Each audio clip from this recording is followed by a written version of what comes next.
Sir Andhra Pradesh గత ప్రభుత్వ హయాంలో అంతర్వేది రథం తగలబడటం దగ్గర నుంచి అనేక విగ్రహాలు దారుణంగా జరిగినాయి.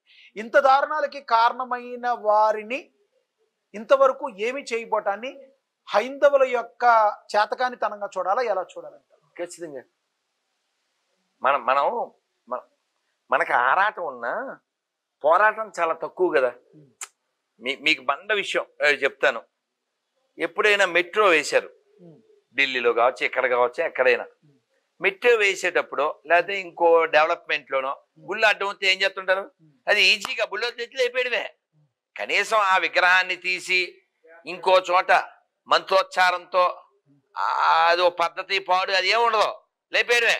ఆ ఎదవ హిందువే, ఆ పార్టీ లీడర్ హిందువే, అక్కడ ఉండే లీడరు లేకపోతే నాయకుడు, సీఎంలు, మంత్రులు హిందువులే ఉన్నప్పటికీ ఆ గుడి మన డెవలప్మెంట్ ముఖ్య అంటుంటాడు. అది దర్గా ఉంటే మాత్రం ఆ రూట్ అలా మార్చేసి తీసుకెళ్ళిపోతాడు. దర్గా అంటే ఏంటి? పడుకోబెట్టిన శవం. జీవంగా ఉండి 10 మందికి అన్నం పెట్టి 10 మందికి వ్యాపారానికో ఉద్యోగానికో మరోదానికో ఉపాధి కల్పించే దేవాలయాలేమో లేపేస్తారు. ఎందుకు లేపేస్తారు? ఎవడో రియాక్ట్ అవ్వడు కాబట్టి.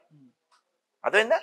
అందుకే ఇందాక ఏం చెప్పాను, ఎవ్రీ హిందూ యాక్ట్ లైకే ముస్లిం. అంతే, మొత్తం సెట్ అయిపోద్ది, అందరూ సెట్ అయిపోతారు. మొత్తం సెట్ అయిపోద్ది సార్. మత మార్పిడి జరిగే వాళ్ళు ఎస్సీ ఎస్టీ నుంచి కాకుండా బీసీడీకి కన్వర్ట్ అవుతారని రాజ్యాంగంలో ఉంది.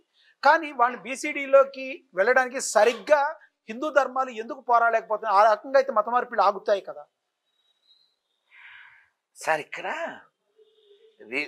రిలీజియాసిటీ అనేది వ్యక్తిగతం, కానీ హానెస్టీ అనేది ఒకటి ఉంటుంది, అది చాలా ముఖ్యమైనది.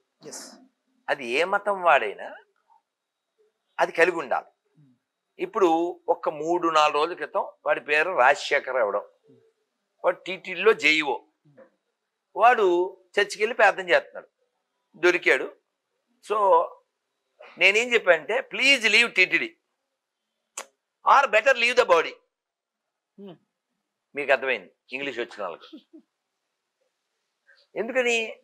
నువ్వు వెంకటేశ్వర స్వామి దగ్గర బతుకుతూ వెంకటేశ్వర స్వామి సొమ్ము తింటూ, నీకు అన్నం పెట్టేది వెంకటేశ్వర స్వామి, అవును, నీకు ఉపాధినిచ్చింది వెంకటేశ్వర స్వామి, నీ పేరు కూడా హిందూ ధర్మంలో పేరు, సర్టిఫికెట్లో హిందూ, అన్నీ ఇక్కడ వాడుకుని మొగుడు తెచ్చిన పూలు కావాలి, మొగుడు తెచ్చిన చీర